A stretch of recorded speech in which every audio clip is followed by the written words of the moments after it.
I would say that as a customer service person, you probably have more insight into the business than almost anybody else, except maybe C suite. And then, even then, depending on how much they really focus on what's coming in from customer feedback, there's so much that you can hear because you see the inner workings of the business processes that are being done. You get the direct feedback from customers who are talking to you. You see how well complaints are handled. You see what works and what doesn't. And you really are the eyes and ears of a business. Kind of like, for some reason, I just had that quote pop up. If I'm sure you've seen The Breakfast Club, the scene where they're in the library and Carl, the janitor, comes in and he, after they talk for a couple of minutes, he's like, "Yeah, you don't really notice me, but I'm the eyes and ears. I listen to your conversations. I see what you guys do every day."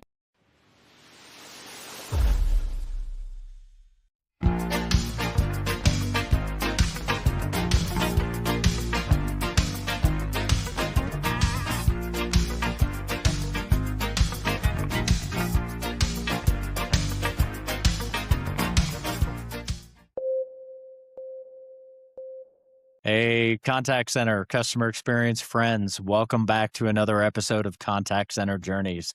Today, I'm thrilled to welcome my guest, Laura K. Zegar, right? Zegar? Zegar. Zegar. I knew I forgot to ask you that while we were doing prep. You know what? That's Uh, okay. It's great for everybody because I give tutorials on how to say it all the time. So now I can just point people to this podcast. So it's like Z just, with a gar. yeah, just, Yeah. I like it. So Laura is the founder of QuantumCX, a customer service and customer experience consulting practice specializing in contact center transformation. Previously, she was with Bank of America as the VP of Contact Center and Customer Experience Oversight. Also, a former Accenture management consultant and contact center BPO lead, which we won't hold against you, but that's a conversation for later. So, Laura specializes in helping contact centers maximize their AI and automation investment ROI, streamlining their omni-channel efficiency and reducing agent attrition by creating a high quality employee experience. Welcome to the pod, Laura.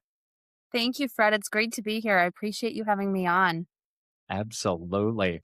So, as always, the intent of Contact Center Journeys is to inspire the next generation of CX and contact center professionals. We do this through sharing stories of those who came up in the industry, like Laura, like myself, like all of my guests. We want to change the narrative really for contact center and customer service jobs, in that most people in the country, especially in the US, feel like there's no future there. It's a dead end job, something you just do. So now I've personally met entrepreneurs, executives, technology people in our space that started out as agents or junior level leaders. And, from my opinion, it's time we start celebrating these stories. So there's never any sales pitches in contact center journeys, and the content is free for you to use. Go ahead, clip it up, use it however you want. You can share it internally. I've had a lot of people share it out to their agents. All we ever ask is if you're sharing it, if you're using the content, just tag us. Just let people know where we're at and let us know that you loved it.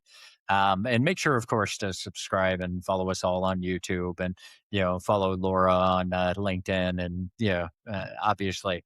So without further ado, how the heck did you get into this crazy world of contact center and customer experience? Completely by accident. It was actually a part-time job in college. I went to University of Wisconsin-Madison and came back to campus after Christmas break and started looking for jobs for that semester. And I can't remember how they found me. I think maybe I had reached out to a staffing agency, Okay. but they found me and they said, "We have a client, Equifax, who is looking for contact center agents." And I had no idea what that really was before until they explained it to me. And then, of course, it made sense. But it was in their check authorizing department. So Okay. back in the day, this was 1999. So almost exactly last month was exactly 27 years ago, which is crazy. But back then, people wrote checks all the time for everything. So they had a very robust check authorization department that I'm sure is still in operation in some capacity today, but not like its heyday. And so my role was to um, give approval and decline codes to merchants, typically merchants calling in. And then Right. sometimes I would have to call banks to verify funds.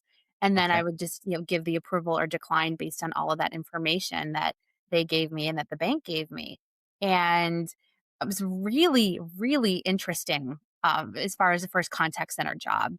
And so I did it for the rest of my junior year and then all of my senior year, and I think even a little bit into the summer. And then after I Okay. graduated, I think then I started doing, I went off and just started doing other things. But I did it for about a year and a half. So that was my initial entree into, you know, a contact center. And I really thought it would be a one and done thing. I never thought about it again. I was a journalism major Okay. and I knew by that point that I wanted to go into business, but I wasn't really sure what I wanted to do. It was 2000. Print journalism was pretty much dying as far as the trendy media at that point. Social media didn't exist yet.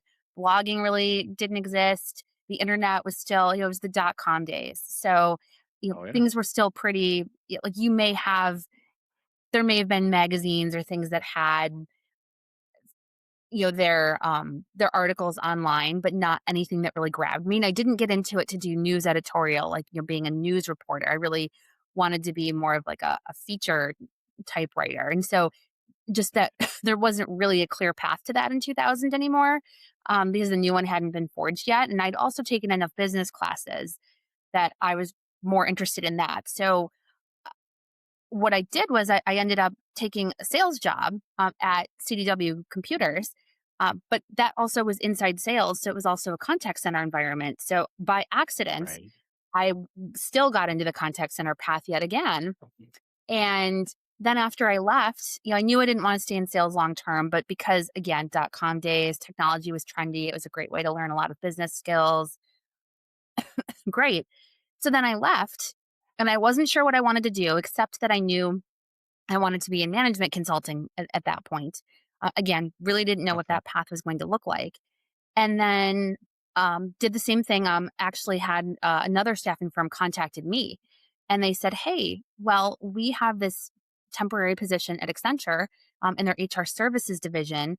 We're looking for agents to come in and help stand up a new federal government program." It was TSA, brand new agency at the time, and so I went in, interviewed, got it. And then I think within a month, they promoted me to supervisor. Apparently, it sounded very calming on the phone. Uh, so, and so then that was my first leadership position. And because that was technically BPO, even though it was Accenture's division was smaller at the time, it was pretty small. Our team was only 20 people for that program.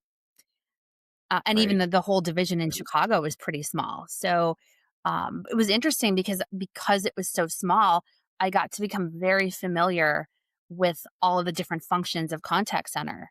So not Hmm. just supervisor capacity, but also like quality training, workforce management, all of those things. Training, I said training, but all of those things Yeah. that if I had just gone into a bigger contact center, a bigger BPO, I wouldn't have had as much direct exposure. So it was really interesting.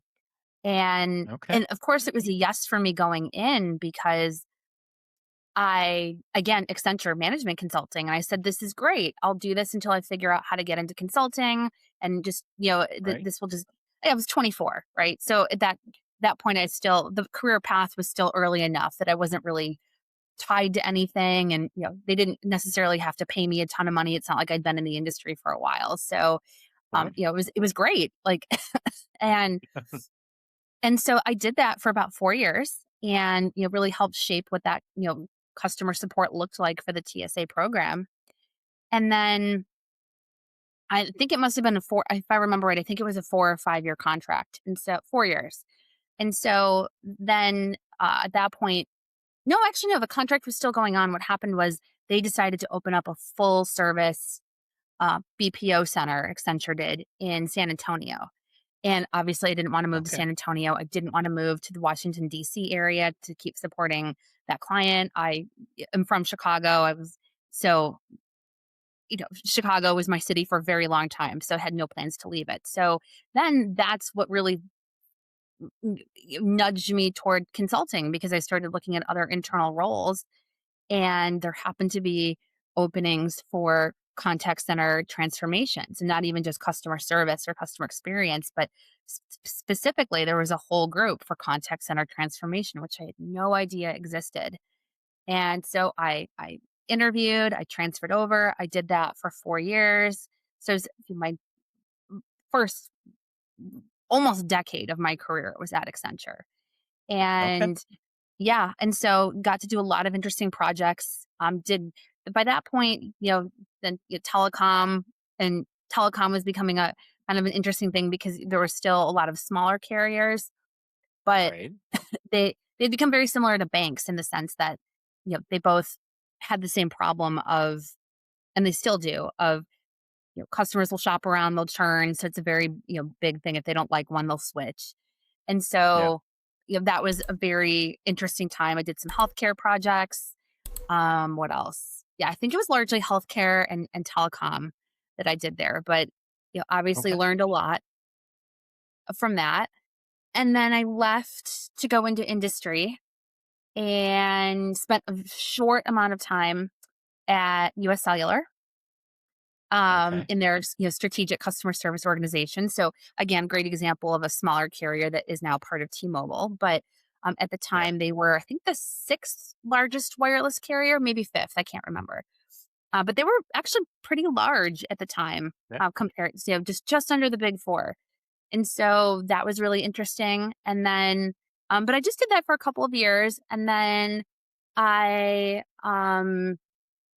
it wasn't something that I, wanted to do long term. And then that's how I made my way to Bank of America. They actually contacted me about a position to launch a contact center, a new contact center launch. Basically, they were. It was another federal government client, and they were transferring the contact center over from a previous vendor who had lost the contract. And so they needed someone. And what's funny is they actually brought me in for, more of a just a temporary, support role. And then a few months in, my predecessor resigned, and then they said, "Hey, Laura, would you like to take her role and lead this whole thing?" And it was the first time I'd had that level of leadership, and so it's a pretty Right. senior role.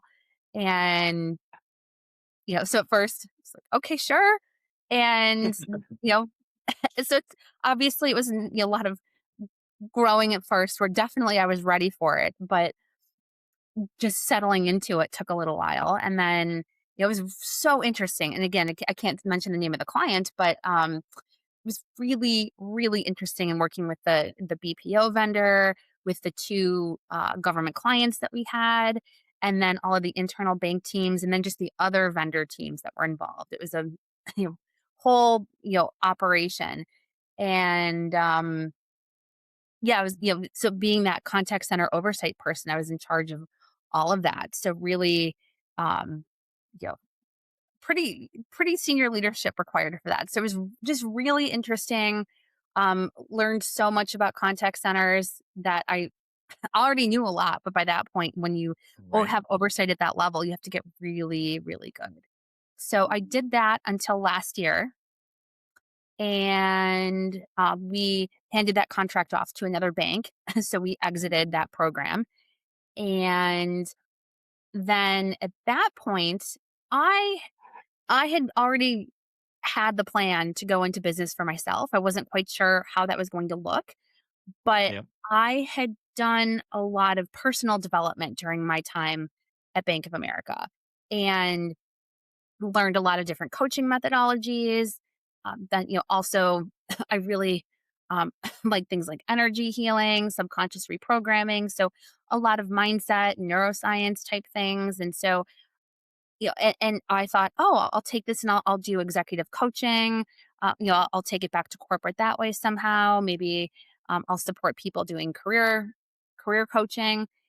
And it turned and I had been doing that informally with a lot of my team at Bank of America. And Right. because I would joke that I, like, on days when we had status calls for each department head, when they would get to me, if there wasn't anything going on, I would just say, no, it's a quiet week. I'm just managing vibes today. And, everyone knew I was into that stuff. So they would just laugh. And then one day, a couple of people said, okay, but what do you actually do when you manage the vibes? Because your department is run really well. And we would love to learn from you. So I said, okay, sure. They said, can we have a call? Sure. Mhm. So we had a couple calls. They really liked it. I just shared some tips. And then we started turned into a weekly thing. And so then by the end, I had this whole framework I had developed. And so then that's where I thought, oh, I'll just take it into the executive coaching space. And Right. the interesting thing was I had enjoyed that when it was more of a a sliver of what I did, but not the full thing. It wasn't strategic enough for me. So I Right. actually really didn't enjoy doing it full time. And so that's when I started thinking, well, okay, what do I want to do instead? And then I happened to talk to a business coach who said, you are sitting on this incredible contact center experience. You should leverage that.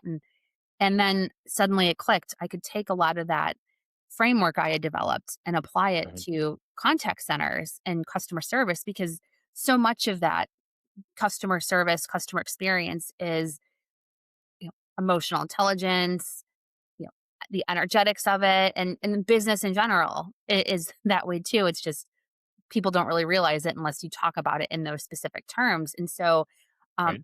I took all my experience, I packaged it up. I created, a custom assessment that I call my QuantumCX MRI that, assesses contact center health and, looks at, and it actually was inspired by the, was it the MIT report that came out last year that said 95% of AI transformations fail.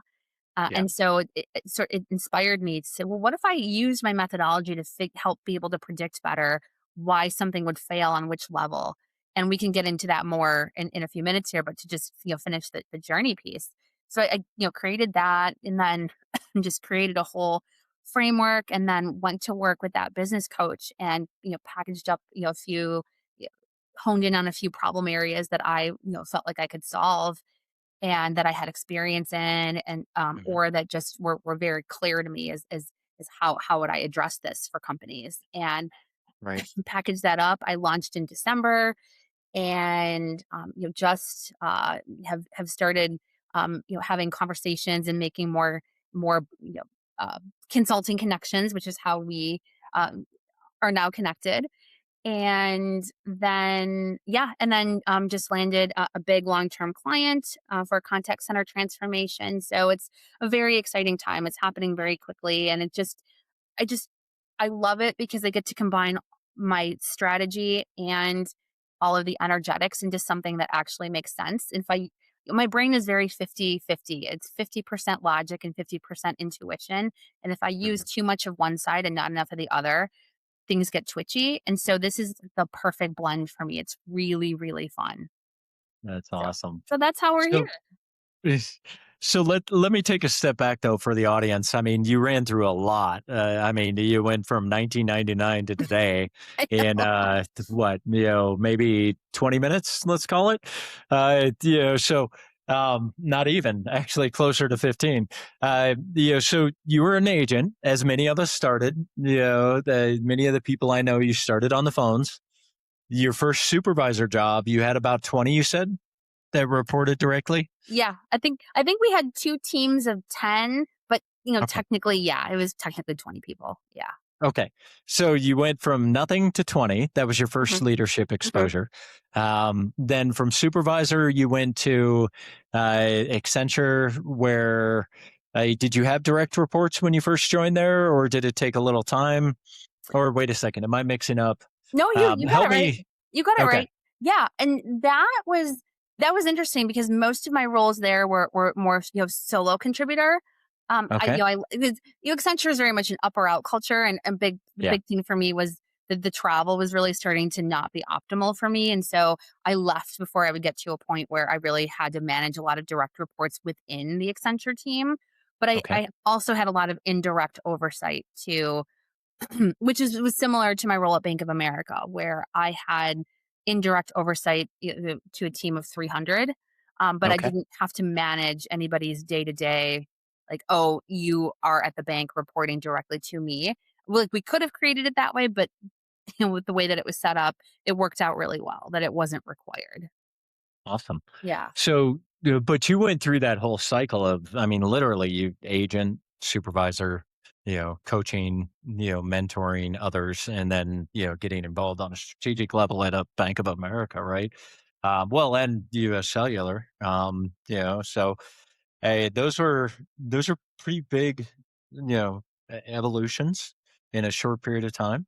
What was that like? Yeah, and the reason I ask this is because for the audience, and that's a pretty big leap, right? If you think about it, fundamentally over a 20-year span ish, you climb the ranks pretty dang fast. What was that like? The ups and downs, the ebbs, the flows, and take your first leadership role, as a supervisor. Yeah. Yeah, Well, I mean, that was really exciting because again, it was just supposed to be, I'll do this temp job while I figure out how do I get into consulting, what do I do, right. and then they, a month later, they the woman I reported to said, "Oh, can I borrow you in this phone room for a second?" Sure. And then I thought, "Oh no," like because I had just come from a sales job that wasn't quite what I want, right? Like it was interesting, but um, doing 180 outbound sales calls a day was Yeah, challenging, and at the time it was a very mostly male company. There weren't a lot of women there, and so it was I wasn't quite sure what was going to happen at my next job because I'd realized, oh, I know definitely what I don't want to be doing, right. and yeah, so and I wasn't really sure because that had been my first job too. I didn't really have the confidence that I developed later on. So the fact that they thought, "Oh, you're not only do we think you're great, we actually want to have you do more and we want to pay you more for it and put you in charge of things." And that was just amazing to me because it's like, wow, all I did was just show up and, calm people down who were mad on the phone.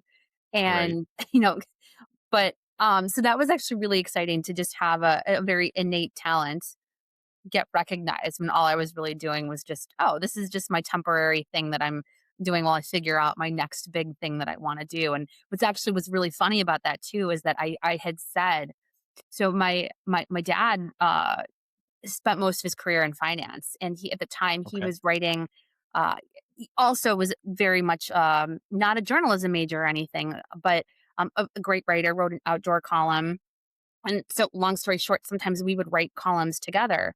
And so wrote one about how he was very much, the outdoorsman fisherman, and I was more of like the city person. But we talked about where we agreed on things, and part of that was how, oh, someday I want to really be in the finance banking world. I'm interested in consulting, and so it's really interesting to think back on saying that back in 2002, and then now in 2026, I made all of those things happen Yeah. and yet, just by taking this one little temp job, is what helped get me on that path. And it just was crazy how I was able to manifest a lot of that just because I had that vision, even though I didn't know exactly how it was going to play out.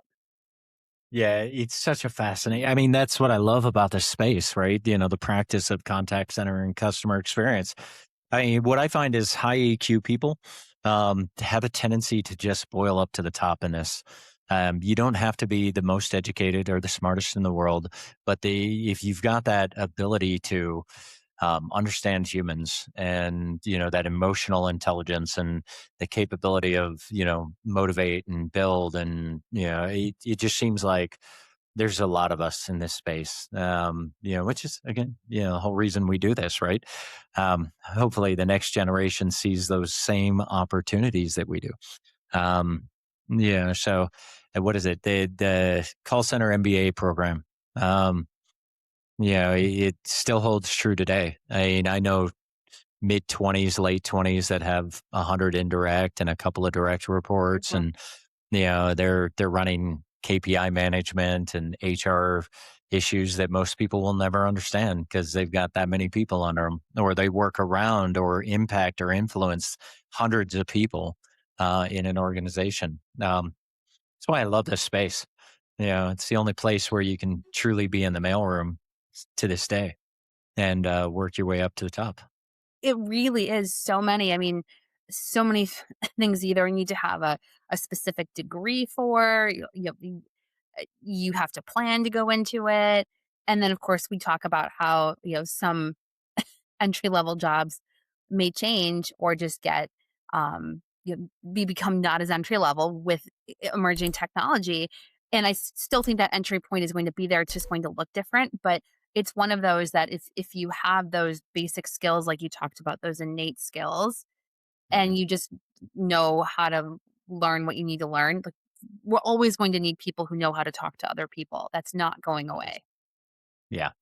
Yeah, and even with and this is actually gonna be a good transition into the questions, right? Because even if artificial intelligence, and it will, and it already is, taking on some of the contact center roles, it won't eliminate all of them. Period. I mean, yeah, there will always be a need for people humans talking to humans. I mean, yeah, as long as I foresee the future and even being in neck deep in this technology, I still don't see that changing. Yeah, I personally think it'll land 70% will be automated away. But there's still be that 30% on average. Some companies will be 50-50. Some will be, I mean, I've seen 90 plus, but that'll be a rarity, right? Yeah, those are only companies that really have, um, simplistic type of communications with their customer. Yeah. Yeah, more small ticket item B2C type of stuff. Whereas the complex B2B will always be heavy human. Yeah. So that's a perfect kind of segue. Should we get into the questions? Let's do it. All right, let's do it. Um, so right now, what's keeping you up at night when it comes to contact centers and customer experience? I would say two things. I would say the biggest one is certainly if we go to the top problem that I look to solve, which is that whole experience around AI, technology, automation.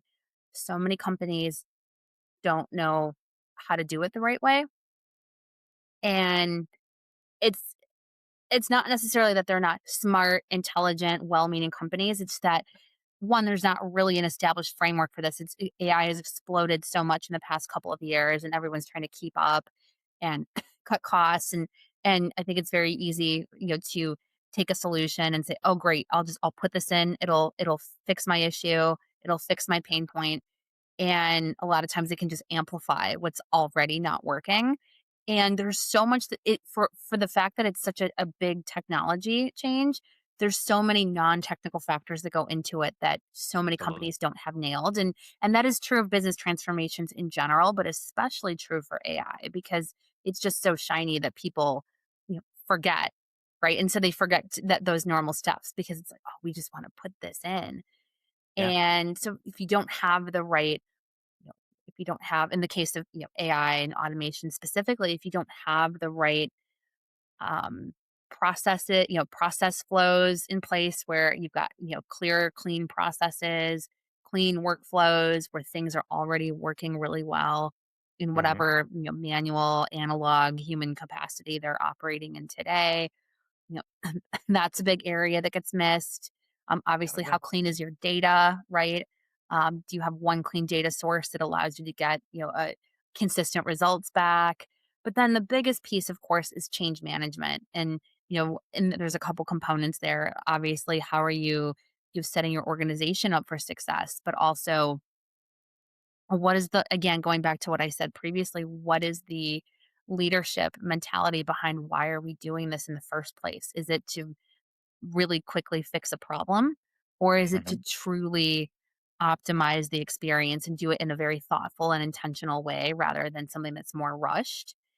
Right. And because, that's the difference between, I always like to think of it as businesses that aren't always necessarily leveraging it the right way or you're implementing it the right way.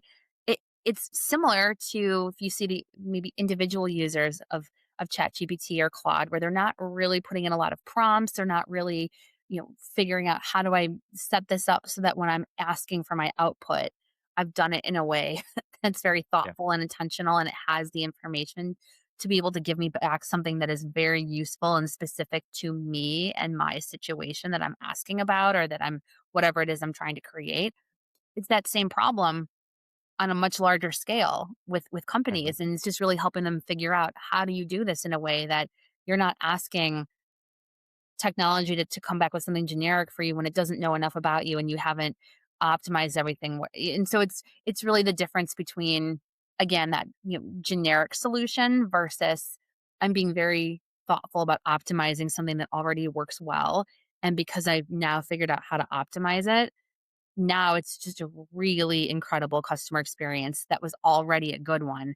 But now, because they did it in the right way, wow, these people, like, it's the difference between using one airline or one bank or one, wireless company over another because of that Oh, service. So, and I think yeah, that's, to me, understanding all those elements that go into it. And again, all the energetics of, why you would even, um, want to use you would want that, the technology, and what would be your motivation for using it, are so important. They're such important foundations. And so whenever I see stories of, if we go back to the original question of what's keeping me up about this, I see the stories of companies that are cutting employees, to replace them with AI. Block just made the news. I actually want to write a whole right. blog post on this. Block just made the news about how Wow. they've cut half of their staff almost. Yeah, But when you look at what really happened, there's a lot of other operational things that were going in there. This has never been yeah, proven at this level before. Afterpay is the biggest competitor to Klarna. Klarna already tried that; it didn't work, and they had to, start bringing their staff back.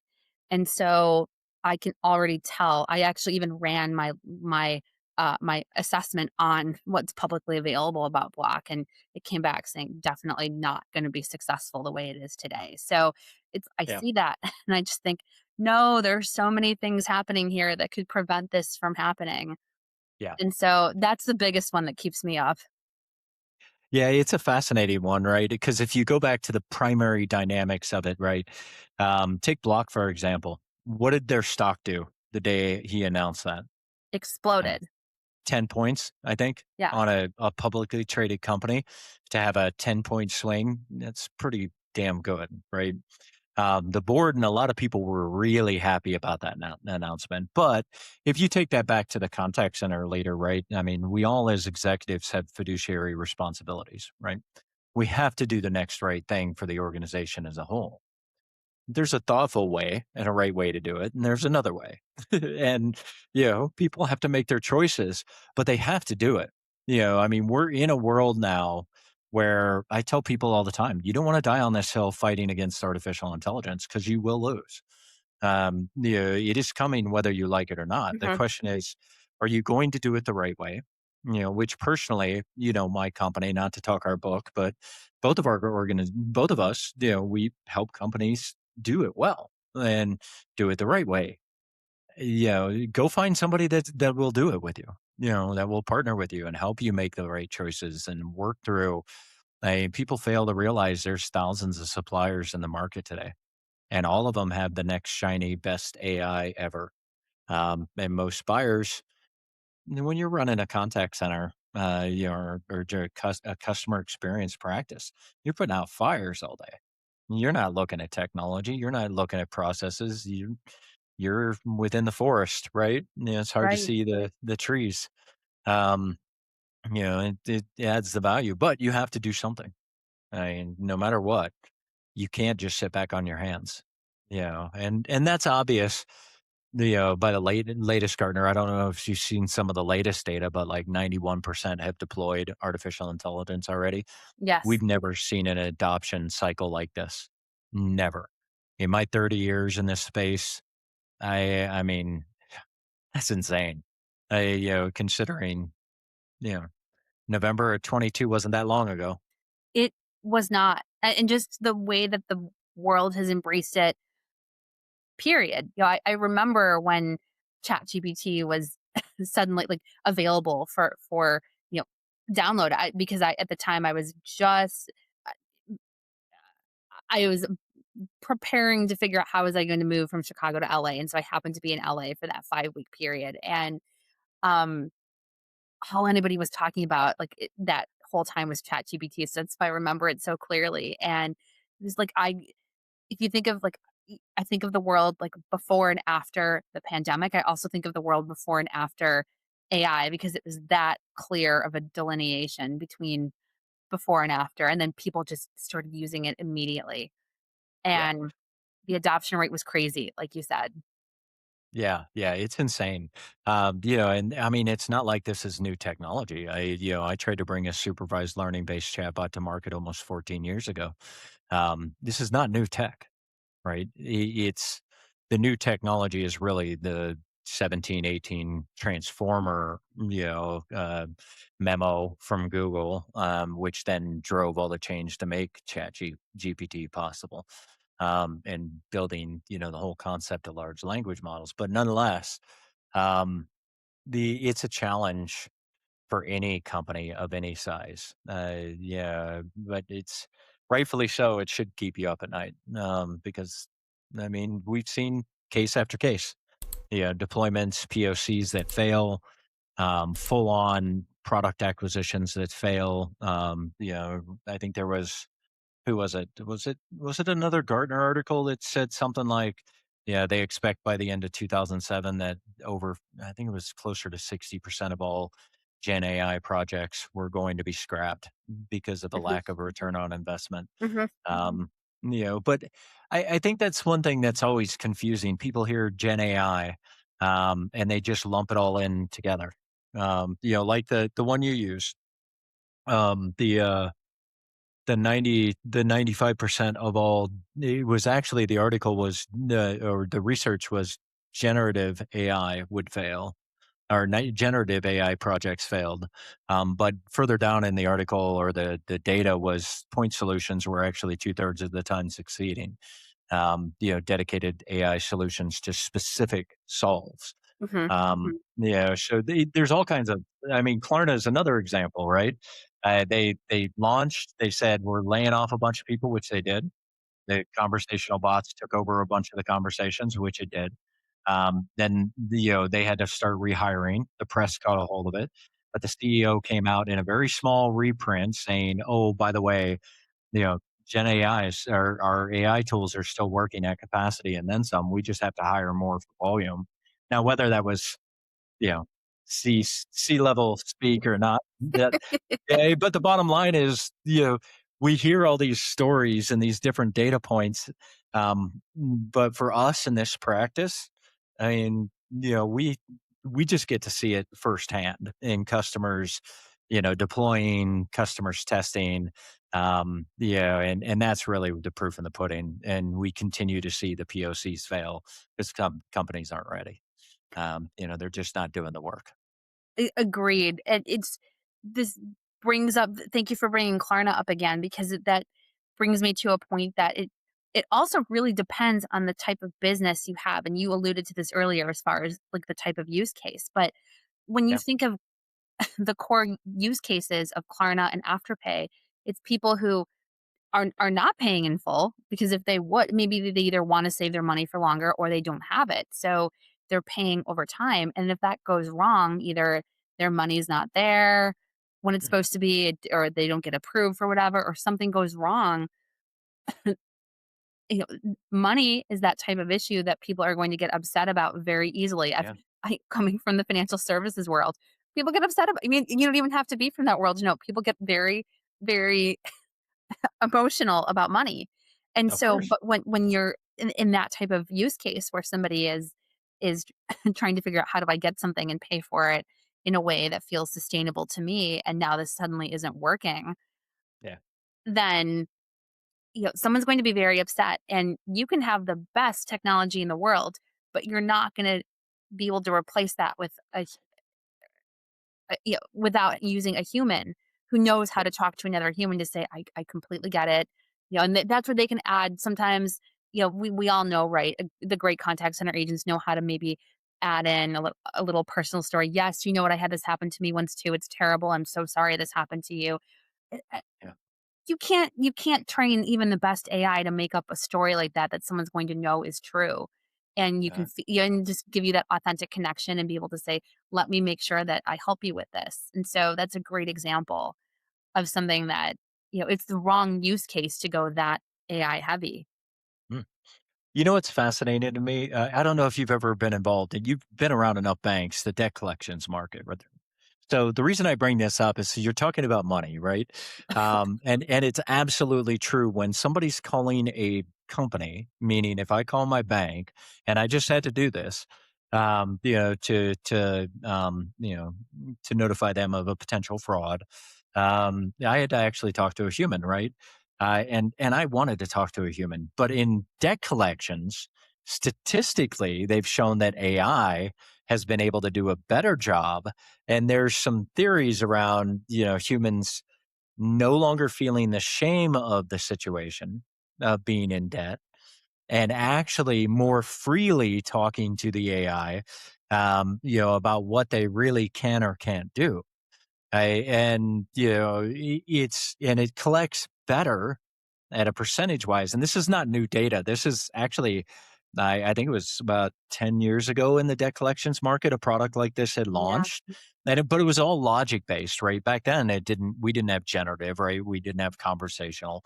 So it wasn't thinking and communicating, um, in the same ways that they do today. But even back then, it showed a better percentage of debt collections than the live humans, which I find super fascinating. So there are cases where it clearly statistically can be better. Um, so it's one of those, we're all still learning, but there are times where I think humans would much rather talk to a bot. Yeah, Yeah. yeah, I love that you said that because I wanted to bring that up next too, and that makes sense to me. I had not heard that about the debt collection, but that makes sense because to your point, yes, it is something that people are very uncomfortable saying, "I Of can't pay," and course. they don't want to have that other human judgment in there, right? Because, Exactly. you know, we've all had to call somebody for something, right? Where we felt like, "Okay, this rep was not really helpful. They inserted their thing into this, and it was not really it didn't make me feel any better." Yeah. And so it's interesting with the financial piece because I think it's more when somebody like when you mentioned fraud, that's my case. That's my other financial case for yes, I want to make sure I'm talking to a person who's going to make me say, okay, no problem. We've got this taken care of. You're all set. And it's more I Yeah. need that comfort and that empathy and like that I know that you're gonna fix it because you talked to me and you shared to me all about it. Yeah. But with something like debt, to your point, oh no, I don't really want to talk to somebody about it. I just want to fix it. And if Yeah. I can explain it to this agent and not have to talk to an actual human who's gonna be thinking about me later, Yeah. you know, great, then no one has to know, and I will tell you whatever you need to know. And so that Yeah. makes sense to me. And then if I think about the whole simple transaction of making a payment, right? I've done, some payment, some clients that were payment processing, and, the simple, okay, if I wanna call to make a payment, maybe I need to call because it's a complicated thing because or it might be where it's not that complex a transaction, but it's just enough that I've got to call because maybe I had an issue with logging in for my password, and then while I'm on, oh, I guess I'll just make the payment, whatever. But transactions like that, no one really cares. For the most part, they're secure. They're the same formula, right? There may be some questions, but you can solution for those edge cases where somebody may need to speak to someone, but your majority of them are going to be largely the same. Yeah. And you can also cut down if I think of payment errors, that was a big thing that I focused on reducing a lot with agents. How do we do this systematically? Whatever. That's a great way you can reduce a lot of payment errors that way too, because you have the Yeah. machine is capturing everything, it's doing it, whatever. And no one really cares about talking to a human for that, resetting their password. Like people want a self-service where they can. They like to be Oh, yeah. independent. We just need it's just figuring out when, when does somebody actually want that person? When do they not? And how do Mhm. we make it really easy so that they can switch between the 2? Yep. Absolutely. Yeah. Um, It's yeah, I mean, this is all fascinating and we're learning as we go. But the tools are getting so good. I mean, the latest 11 labs, and the voices and the empathy tied in. They passed that uncanny valley, in my opinion, a couple of months ago. In that last version, maybe it was a month ago. Everything moves so fast now. I can't. I know. The time just kind of shrinks and expands.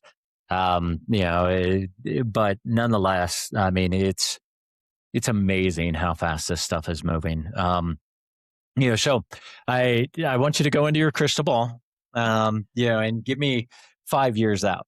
What do you see our practice of contact center customer experience in 5 years? What does it look like?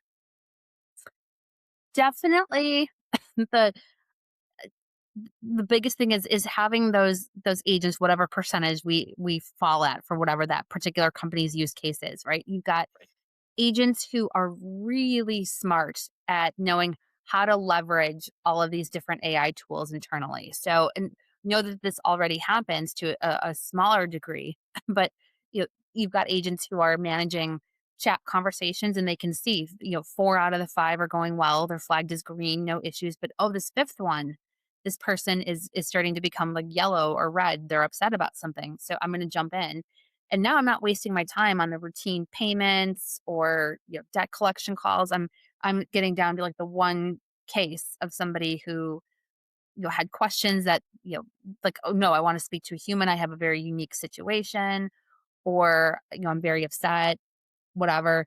Um, then that agent's able to focus on those interactions in a way that is very meaningful, and you haven't taken 500 other calls that day. I'm exaggerating, obviously, but you haven't taken hundreds of, tens of or hundreds of other calls that, use up a Right. lot of your energy on basics.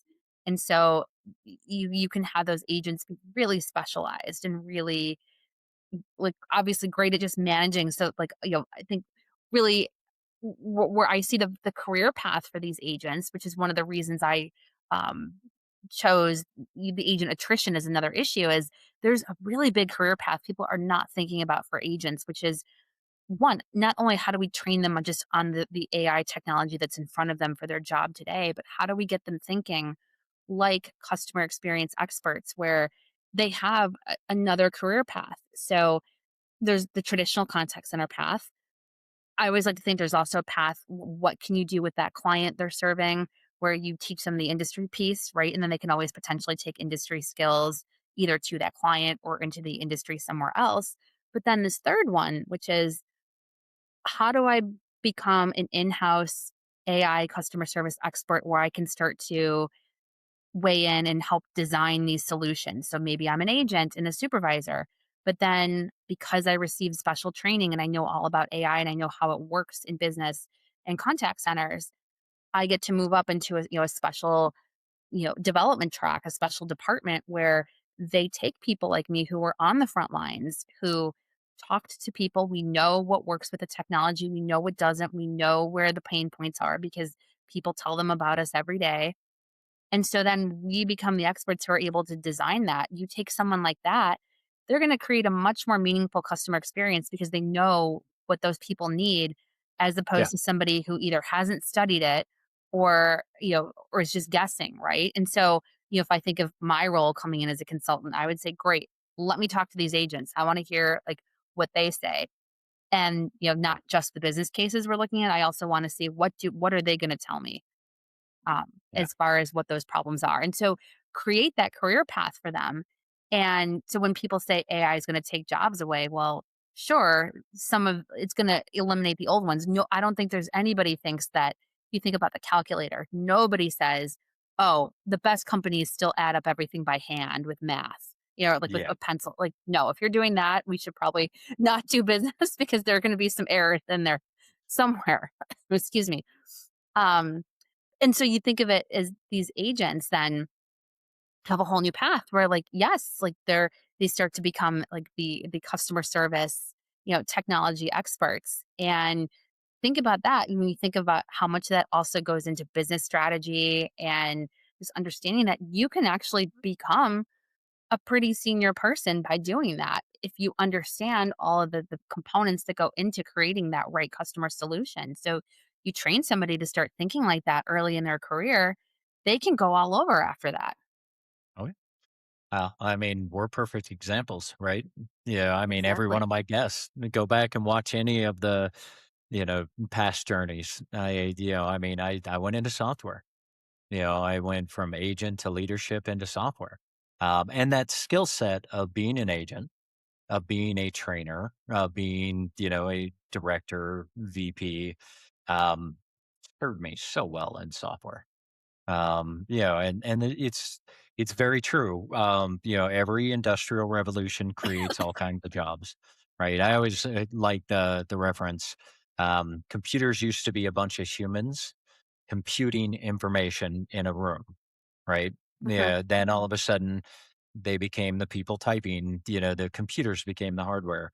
Now, artificial intelligence is computing everything, and yeah, so the definition and just in itself of a computer has gone from a human to an automated device that now takes care of everything, and it will continue to evolve. So there's no doubt new jobs will be happening. So you see a new set of career paths taken off for the agents. So but you and I see the same. There will always be agents, and they're going to get a lot. The things that they get are going to be a lot more complex. So they're going to have to be more capable, higher EQ, better problem solvers, and they need to work with AI. They need to learn how to be symbiotic with artificial intelligence, right? Absolutely. It's Absolutely. very similar to if you think of, are you familiar with the story of ATMs and how people said in the 80s and the early 90s, oh, Yeah. they're going to wipe out bank teller jobs. They Yeah, didn't. yeah. They actually were able to hire more tellers and expand to more branches because the tellers weren't wasting time on those basic menial tasks. And so Right, then they were able to just become more specialized and work in more wealth management or other complex services. And I know some of that technology has shrunk some of that again, but again I think it's just that slingshot, right? Something's just pulling back before the new jobs are created. It's the same thing, like, yeah. And so it's just I think we just don't know what some of those jobs are yet until the technology continues to evolve and we see how careers evolve along with it and just what the market needs at that time. It's just going to be, people are going to be applied in a different way. yeah, absolutely. So what else? What else do you see over the next 5 years? Or is that really the at the core of everything from your perspective? That is the biggest piece, but the other piece, and again, this is another reason that I chose to have this be one of the areas I specialize in, is that employee experience is really going to be everything because Mhm. um so much of, I mean, obviously so much of what, it's just that combination of like having the right technology experience, but also that right employee experience. Because obviously, if I'm a human and I want a job, and I know that my job could potentially be replaced at some day, or evolve into maybe something that I don't like, and I want to end up doing something different. I want to make sure I'm doing this at a company that understands, like, how do you value me? Like, Right, what makes you value me? Where you would want to make sure that you have high quality people at your organization, regardless of what your technology looks like. And so many companies get that wrong with attrition, and they a lot of times they'll manage to the numbers, right? And so we know some contact center attrition is expected. Like, it's not the kind of job where people come and, okay, I take that back though. I've seen agents who have been agents for 10 years, right? But it's not the industry norm. So yeah. it's typically more of a seasonal, part-time, temporary thing that people are doing. Um, you know, again, I thought was going to be a seasonal, temporary person, and then it just didn't turn out that way. But if I'd Right. had a different career path where I was sure, that could have been the case. And so, Mhm. yeah, and actually, if I think about most of the people that I started with, at that first, BPO job at contact center, I think there's only maybe one other person who is still in contact center besides me Yeah. out of the people that I'm aware of. Yeah. So, but I think about how companies have such an opportunity here to to really focus on that employee experience in a way where they don't today. Like, a lot of them will maybe they'll, check the boxes of like, "Oh, we offer this to employees, we have this," whatever, but then a lot of times they'll think that they're employee focused, and then it comes out that they actually aren't, and they don't even realize it because they just don't know how to get to that deeper level, which again is where I took a lot of that, um, you know, coaching methodology, leadership methodology, principles of energetics like quantum physics, quantum energy, and to really look at, well, okay, what is actually happening here underneath the surface as far as why is somebody here? What are they trying to accomplish? What do they really want? How can we give it to them as a company that also, helps us, meet what we deeply desire to do. And I think companies that can do that, one, are always going to optimize their technology in a way that makes sense where they're going to be successful. But then they're also going to have the right human experience. And so that combination is going to balance it out. And that is how you protect your human capital in an increasingly, technical industry. Yeah. I hope you're right. I really do. I think we'll have to go through some pain, for lack of a better term, because we humans are funny things. We tend to have to learn things the hard way. For sure. Yeah, no matter what you do. But I'm with you. I mean, first of all, the skill set of a person that's handling that kind of complexity, we're gonna have to pay them more. They're gonna Uh-huh. be better skilled. It's gonna be a different world.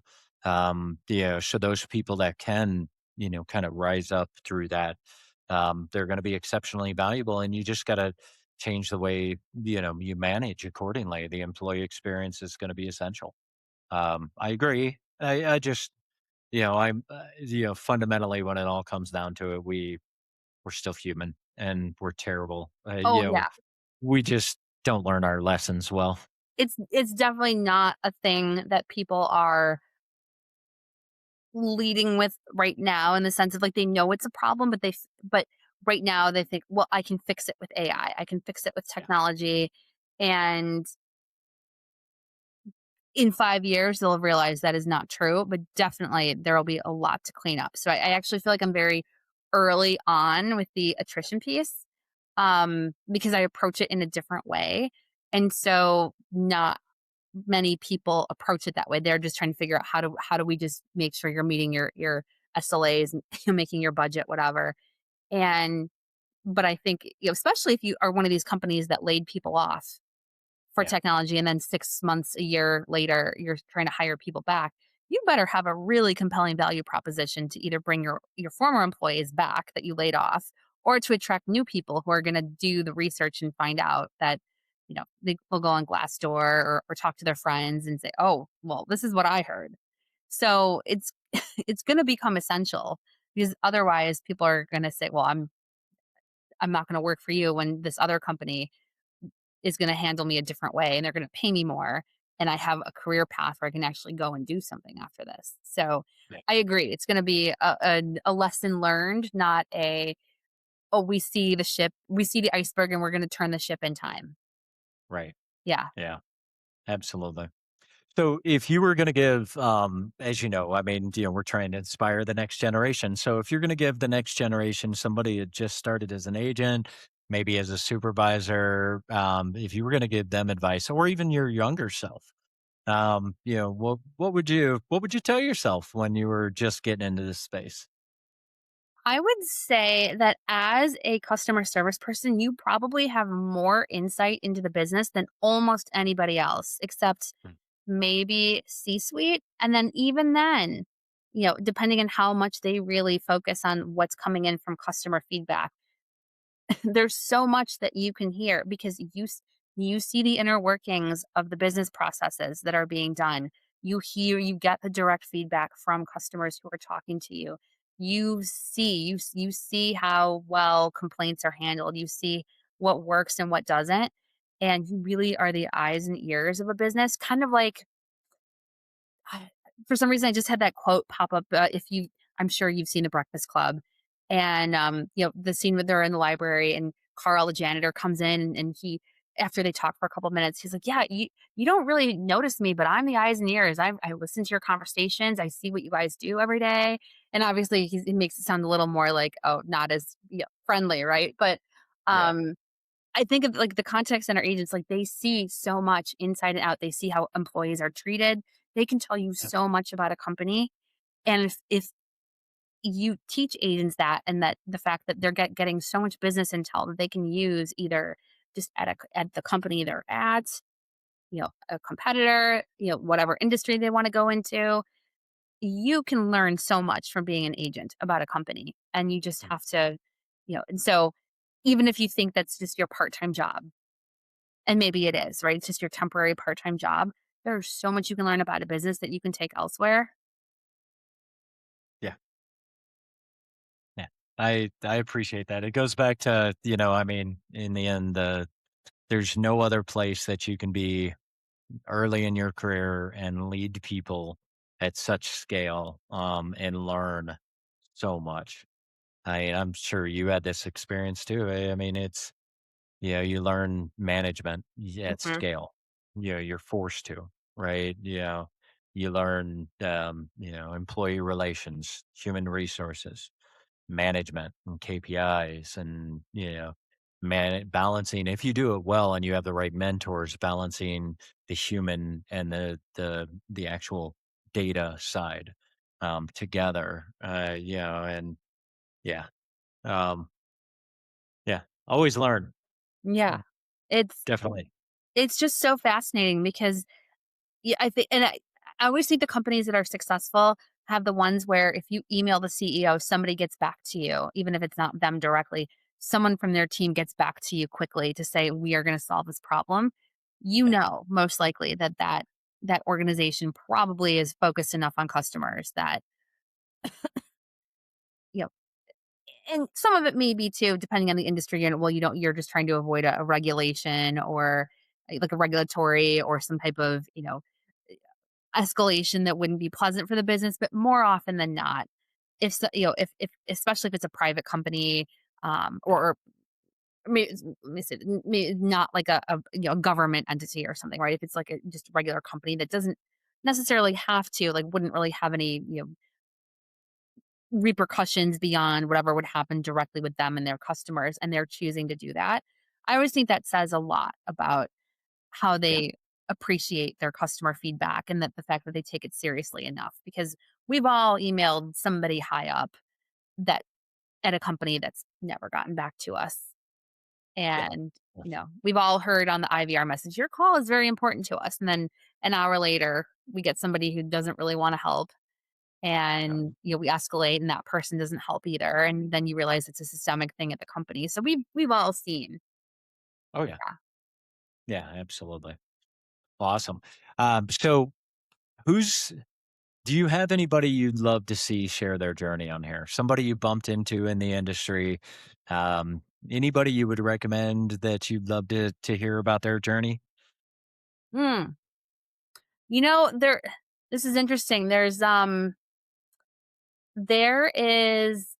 trying to think of her name off the top of my head, but I actually just recently got connected to her, and we haven't had a chance to meet yet, like on a Okay. call. We're still trying to set that up. But she, from the research I've done so far, I understand about her background. She's actually the person who created the whole framework of, your call is being monitored for quality purposes. And I just find that so fascinating that an idea that somebody came up with. I mean, obviously that phrase has been around as long as I've been in the contact center industry. So it's got to be what, 40 years old at this point, at least, I'd say. Mhm. And I just think that's so interesting that something like that seems just like such a basic process thing. So it was someone's specific idea that became an industry standard. And I would Yeah. love to hear, like, that would be Yeah. so interesting as far as just to hear the inner workings of this type of conversation. Like, what, how does she think? What does she see as, next in the forefront? That would be really interesting to hear. So if Awesome. I can make Well, that happen, if you meet her, and we don't know each other, or even if we do know each other and she hasn't been on, do the intro. I'd love to hear that because I don't. I have some ideas of who that may be, but Okay. I'll let you do your side and then come back and let me know. All right. I definitely will because yeah, I'm very intrigued to have that conversation. So that's a good That's reminder awesome. for me to follow up to get that on the calendar. Absolutely. I've really enjoyed the conversation. I appreciate you sharing your journey. And we'll definitely get this out to the audience. And again, thank you. I mean, can't tell you how much I appreciate it. Likewise, this was such a pleasure. I had a great time chatting with you about my journey and just contact centers in general. And this is really, really great, conversation. Yeah, yeah, I appreciate it. Thank you, everybody, for watching.